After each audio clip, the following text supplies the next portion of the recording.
Hey everybody, welcome back to the Black Girl Flow podcast. Y'all know how it goes. We're hoping that you're tuning in just centered, grounded, enjoying all things August has to bring to us. Just let that soak in, take a nice deep breath, and think about a couple things you're grateful for, okay? Ooh, I love that. We love that. We love a little moment. We need more of those moments, let's be honest. But Liv, how are you doing before we jump into the episode? I'm feeling good. I'm feeling fresh. You know, I don't know where the planets are right now, but I have been really trying to focus on bringing back the movement journey. Been focused on trying to budget. I don't know if it's like a certain time of the year. You are her accountability partner. So please ask her For how life. it's going. Okay, Oh, slide into life. the DMs and be like, yo, let's what's the budget looking like? Don't do that to me, y'all. Y'all don't. Why would y'all try to make me cry? Like, don't do that. I don't know if it's just a certain time of the year that I'm like, okay, like time to really just focus and like, I don't know, like tune in, like tunnel vision type vibes.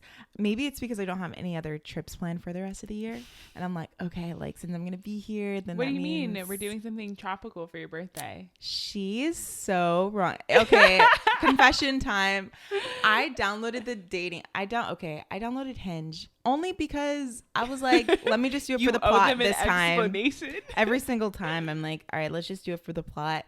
And I was talking to this guy and he was like, are you doing anything for your birthday? Because he like had said he was a Cancer. I was like, oh, did you do anything for your birthday this year? He was like, oh, are you doing anything for your birthday? And I was like, oh, like maybe I'm going to do something tropical. And I was just like letting Lexi see the profile because honestly, like, it was just a kiki. And she was like, so that's the inside joke of why she's like, oh, I thought we were doing something tropical this year. I haven't got my ticket yet. You never told me where are we going. I would love to do something cute and sexy and giving Kobe year, but I don't know. It's a thought. Oh, it is going to be your Kobe year. It was my, what is it? Michael Golden.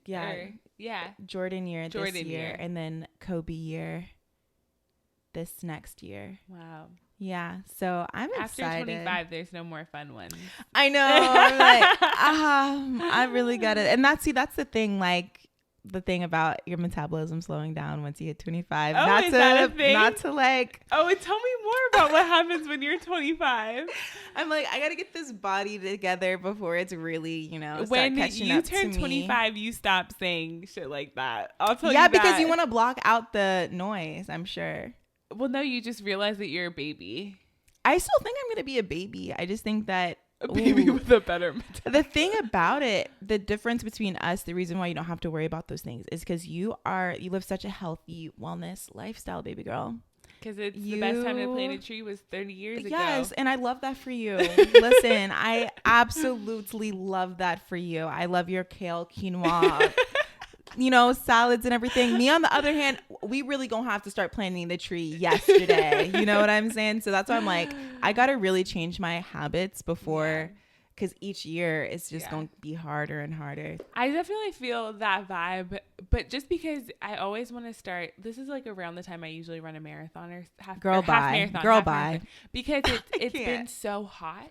That's like, I love being outside, but it gets so hot that you just can't do anything. So as it starts to cool, like as you can start to be like, okay, it's not like 100 degrees outside. It's like the morning's a smooth, you know, low 80s or something like that. I'm like, okay, I want to start doing something outside. I'm like, okay, might as well just like train for something. I'm not doing that this year. I did that last year. So. It's giving you're the family that I'm afraid to marry into that wants to run half marathons on Thanksgiving morning. We don't do it on Thanksgiving morning. We only did that once. Oh, okay. Yeah, we have boundaries. Just once. Wow. So grateful. Anyways, that's enough about me. What's your pulse check? How are you feeling? Yeah, I think good. I just came back from one of my dear friend's wedding, which is just like, tear eyes. So wholesome, so sweet, so good to just like be around people. And like, I'm a sucker for my friends, like really momentous occasions in their life. Like I think that is the biggest privilege in life. One of the few that like just to see somebody else's like peak core memory, like to know I'm in people's core memories, that is a level of euphoria. So really excited, but my year feels booked already, like with work trips, and like family trips to like the holidays. Like it's wild, but I'm feeling really good about it. So yeah. Look at you, booked and busy. This happens though, doesn't it's giving grown and sexy always from you. That's really what it's giving. Yeah, I say being booked and busy, and some part of this that I'm like trying to work on is it's a lot of trips for other people.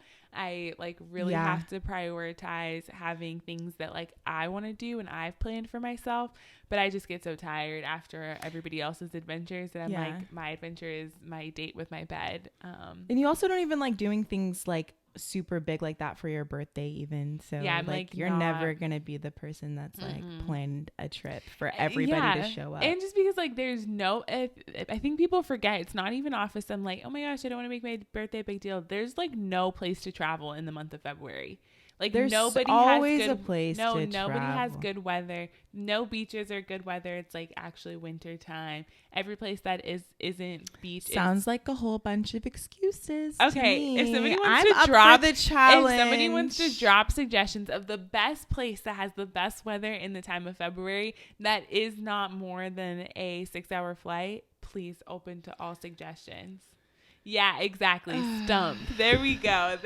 I'm so over it. But as the hot girl summer kind of comes to a close, and we all know what comes after hot girl summer, which is the looming cuffing season, which we're not even playing into those tropes, right, girlies? Like we're beyond that.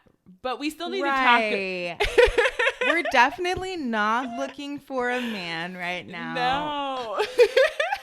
No, keep going. But I think we still need to do a little bit of unpacking because we've seen some very interesting, like maybe potentially micro trends going on, especially for Black women. And we kind of want to chat about that. Liv, I'm not the only one who has seen this of like Black women taking on their celibacy journey. Yeah, every Black girl in Atlanta right now is celibate. What is this? And that's a fact. And we're talking about it. Listen, I think... Y'all, oh my gosh, where do I even begin? I think it really stems from this idea that so many crusty men, for a lot of women, we've allowed crusty men into our, circle, into our homes and given them our sexual energy. And it just like has turned out tremendously like awful. Yeah. And so now we're like it's being a little bit more, reclaiming our sexual energy because I've been quote unquote celibate. And we can kind of get into the difference between celibacy and abstinent because I know y'all probably have some thoughts and Lexi has some thoughts on that too. But I haven't really been with anybody sexually since January of this year. So it's been, around 6-7 months. And within that time... Tell us you're counting without tell us you're counting. Listen, I'm like, it's been 40... And I'm not someone that in the past has been super... Like, has had a super high sex drive. Like, I'm not someone... So it hasn't been as hard as it might be for other people. But I've been intentional. The reason why I call it a celibacy journey is because I've been intentional about not having sex with other people. And I don't think that I... am going to be willing to have sex with another person or even give off like sexual energy until I'm like in a committed relationship. Yeah. That doesn't look like marriage, but like the next person that I'm with, I want us to be intentional about the trajectory of where, they see the relationship going. It's not on some casual hookup vibes. And so that's why I call my journey celibate rather than being abstinent. Because I think also being abstinent is more of a concept that I think comes with this idea of, when I get into a relationship or, like when I just find someone that I really mess with, then like I'm no longer abstinent.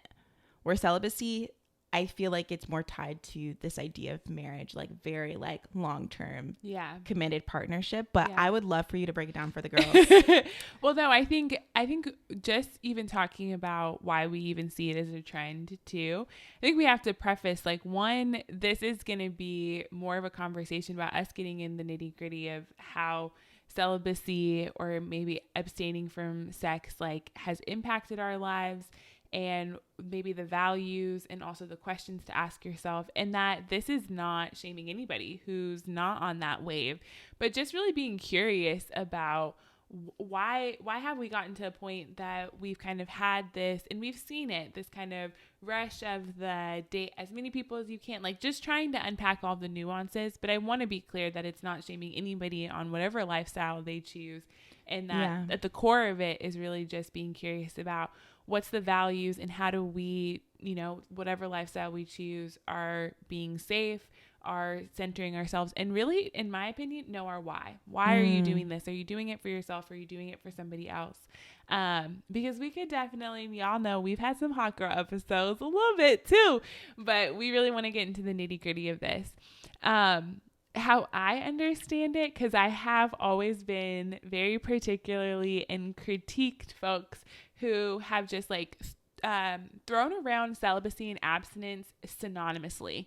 So they'll just say like, oh, like I'm celibate or I'm abstinent. And then I also know people who are truly living that life, who have truly, you know, choosing to not have sex before they're married, and have chosen celibacy for religious reasons. I'm now seeing a lot of friends who are choosing that, you know, maybe even accidentally, of like, I just haven't dated somebody seriously and I'm just kind of at this age and it was an accident, and now I just think that that's what my new goal, you know, my new desire is to not have sex with somebody until I'm married. Then I have friends who have definitely been very sexually active and are now choosing to go back and abstain from having sex for a period of time with a different set of parameters. And so for me, it's interesting because celibacy includes abstinence, but abstinence doesn't include celibacy. Absolutely. Because you can abstain, which means like you're just not engaging with something for a period of time. Like I could abstain from drinking alcohol and just be sober for a little bit. Like you can abstain from different types of activities. Celibacy is truly in regards to like non-sexual activity, and typically is in the guides of until you're married. And so, you know, that could be, or in a serious, you know, people have different definitions of that, but it's typically been associated with religion, but that has come, and I think a lot of people have a lot of trauma around, you know, the church and the language and culture around your sex life in the church, that it's been this kind of hyper, you know, purity culture. And there's a lot of shame around there's sex, so much shame around it. Why not just wait until you get married? Exactly. But I think for Black women, it's so much deeper, because, and this has been something that, like, as I've unpacked that journey for myself, there's this narrative in our society that Black women are kind of the extremes of something. So it's like we've been given this title of the Jezebel as this like hyper sexualized, hyper promiscuous woman. But then we've also been given another narrative that's kind of like the mammy, like we're the caretaker, the undesired kind of auntie grandma, and like nobody really wants us. And even though we might be really pushing back from those stigmas, I think sometimes we still are impacted by that, of like, we don't want to be seen. And I'm not going to front. There's a lot of problematic cis male men who are still perpetuating that. Oh, if your girl's got too many bodies, like she ain't worth it. Or if she's out, she's for the streets, like all this stuff. That I think we're still internalize those as we're trying to come into our own. So it makes a lot of sense for me to hear more women saying like, cool, I'm out the game for now. Like, because I can't engage in this in a healthy way and make sense of all of the nonsense that's being said about my choices in the bedroom with whoever I'm choosing to be there with. Yeah, it truly is a reclaiming, because I like found out last year when I had a situation and I hooked up with a guy like on the first night, which I thought was like an okay thing to do. Yeah. Because I felt comfortable and I felt attracted to them, and to see the way that they kind of like switched energies. Weaponized that against me for doing that. And after talking to like my guy friends, it really was a decision that was like, okay, since this is the playing field that we are acting on, how about we're doing none of that anymore? We're doing absolutely none of that. And we're going back to our roots. Yeah. And so during this time of being really intentional, and I guess we can use abstinent in this case, I've been along this spiritual journey. And I do really think that like sex in my own, like with my own experience has, there's a little bit of a soul tie. Like that's my opinion. And I think that I've been just trying to return back to my own energy after having sex. And I think that's specifically when it comes to unprotected sex. Because there's just like something so intimate about that form that I'm like, okay, I have noticed when I am messing with someone for a long time that the energy that they experience has kind of washed over me. And you could call that maybe a placebo effect or whatever, but like I've seen it shown up in my life. And let me tell y'all something. Yo, punani just be hitting different. No, let me tell y'all something. The way that I've had to cleanse my energy, and I used to have like chronic UTIs, like when I had sex with certain people, and that has gone even in away. Relationships, which like this is real. This is so real for so many women. With like I'm telling y'all, unprotected sex, UTIs out the wazoo. It was like, going back to the urologist because literally I didn't know what to do at that point in time. And I was like, I just am so miserable right now. And it creates this like negative even experience around sex when you are experiencing a negative effect and nobody's actually able to explain like why this is happening or what the trigger is. And I truly think that like certain people's body chemistry will literally let you know like, yo, this isn't the guy for you. Right. And so my energy has felt so much better now that I've been able to be more protective with who I give my sexual energy to. And I haven't really like been in a situation where I felt, comfortable with a guy to, express that energy. And I honestly think that even if I did meet someone today or tomorrow that I like really liked, like we're still going to take it slow because it's important to make sure that our paths are aligning and like our views are aligning, and so much more that goes into sex. Like I've tried the like casual hookup thing and I'm like, this just isn't for me. Yeah. And so I am now like, all right, what do we do with this? Yeah, taking an inventory.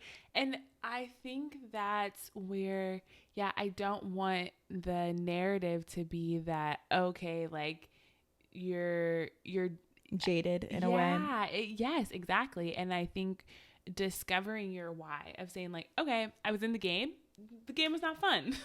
Right. I don't want to be in the game like that. Let me take a couple steps back and reevaluate. And now this is just the season of what I'm doing. And I think a lot of us can relate to feeling that way, but maybe not feeling like we can make a lot of choices because it's like, well, this still just feels like what the dating game is. And nothing is worse than being in it and feeling like you have to play that way. Mm-hmm.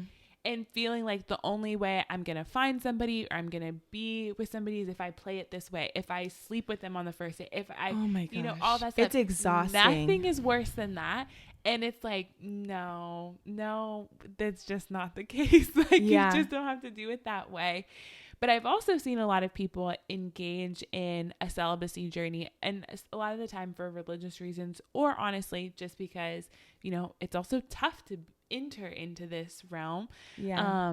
And them still finding themselves that they're like, I'm doing this for somebody else, because now we've tokenized that it's like, well, there's this counter narrative of like, I don't want to be the guy that takes your virginity. Yeah. I don't want that baggage. I don't want that. So it's like, somehow it's a lose-lose sometimes, but I'm like, no, if you understand your why and you can articulate that, to whoever your partner is. Like, that's really important. I know when I was in college, I had like a very intentional stint, and a lot of it was driven for religious and like my spiritual journey. But I went 2 years very clearly because I was also, I think, healing from a lot. Not because I was in negative situations, but I was like, I just feel like there's a better way to be right now. And I was like, let me do this. I was like, and I wanted to have an answer for why I was making every decision. And I didn't want to be the extreme of, I'm taking myself out of the game because the game's too hard to play. I wanted to take myself out because I knew there was a way to I play it too well. No, not. I'm taking myself because I am the game. That may have come out of my mouth at a certain point. But no, yeah.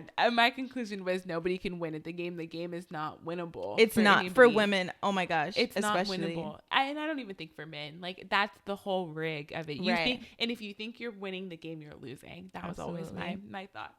But I was like, I know that I can figure out a way to have a healthy relationship with sex in my life, but I did need to take that inventory. And it was a beautiful 2 years. And it ended after 2 years for a multitude of reasons that I'm very happy with. And I feel like because of that, I can have an even more robust and healthy, relationship with sex and relationship with intimacy.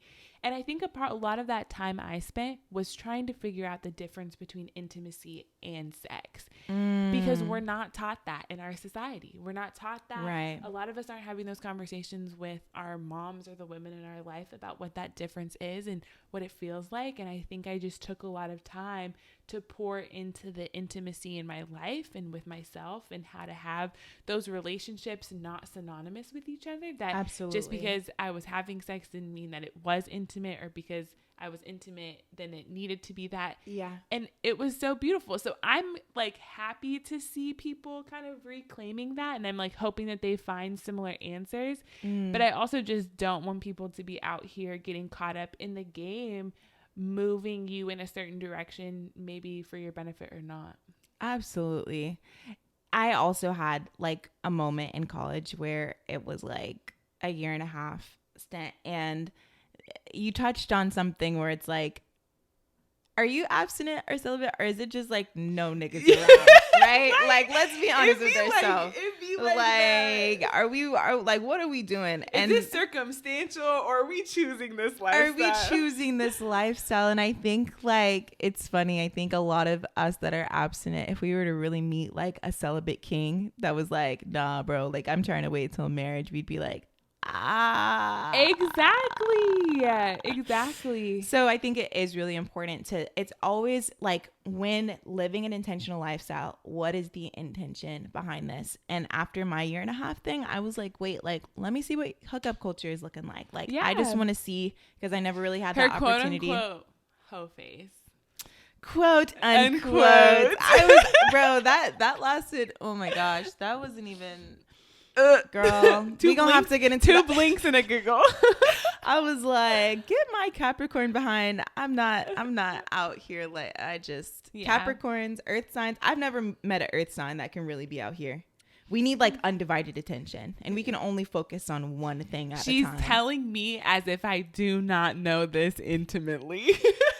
I know, like, you don't be around us earth signs. Heck of Capricorns. Listen, I think one thing that I just like, I hope that everyone else that's on their journey is learning, or that is hoping to like find within themselves, is just like the power to authentically like own whatever part of life that you're in. Like, again, going off of Lexi's point, don't feel like because other people are doing something that like you need to also do that. Like, do it because you, like, your spirit is calling you to that lifestyle. So if your spirit's calling you to the city girl lifestyle, and you trying to figure out, you better be the best city girl you ever want to be. You better be the best Make city us girl. Proud, girl. Make us proud. Listen, and if your spirit is calling you to just like some solo dolo, like, I just need to figure out who I am and what I need.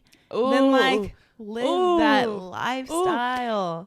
And I don't want people to think that this is only for the single girlies. Oh, absolutely not. I have friends who, have been in relationships and then they chose to abstain from sex with their partners once they got engaged until they were married again because they needed that time.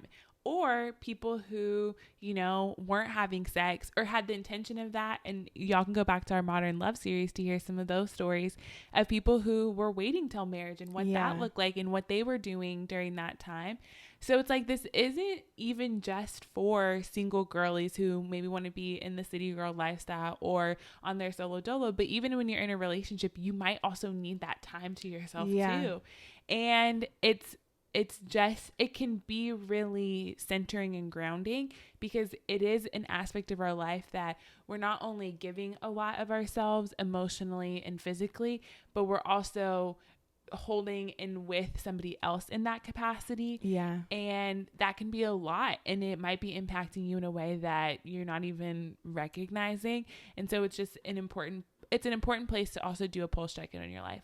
I know. And I guess one of the last things that I'll say, because Lord knows that I've experienced this, but listen, I just know that there's a girl out there. There's a girl out there. I just know there's a girl out there that's stigmatized right now. And honey, and you've been thinking about whether to let that sneaky link go.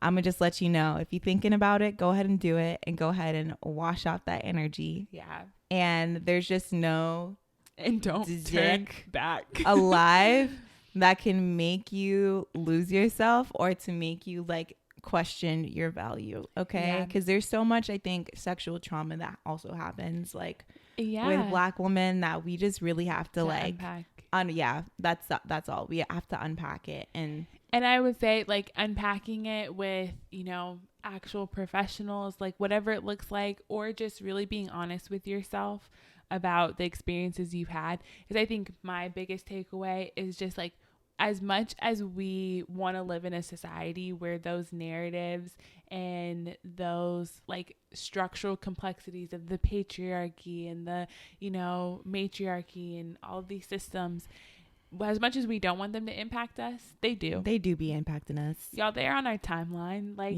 they're in our Twitter feeds. Like, it's there. And if we're not being vigilant of how that's shaping our own concept of ourselves, we might even be exposing ourselves to thoughts and opinions of others that were never aligned with our best self. And I want more women to be understanding and aware of that and be able to bring that into the conversation so that we can really have access to our full divineness and being protected, and not just of ourselves, but of each other, to say like when somebody needs to be off the streets, like we're going to go get them. Lexi been dropping gems lately, y'all. she been feeling that spirit. Her spirit just like, yo, you got to get this off the chest. Well, we be recording and I just be up on the phone. The Holy Spirit be taking control of Lexi and she be y'all, don't hate me. We need a book soon, y'all. But yeah, thank y'all so much for tuning into another episode. Letting us be a little vulnerable with you. I know. We love y'all so much. And if y'all want us to talk about this a little bit more, you gotta let us know if you like these episodes full of all the tea. And someone hit us up asking potentially like for us to do a Discord, so that might be in the works. Let us know if that would be something that y'all are interested in. When y'all hit us up, like we really do be listening. Be like just so, heart emoji. We will respond. Absolutely. And with that being said, we will see y'all next week. Peace, love, blessings. Bye guys. Y'all.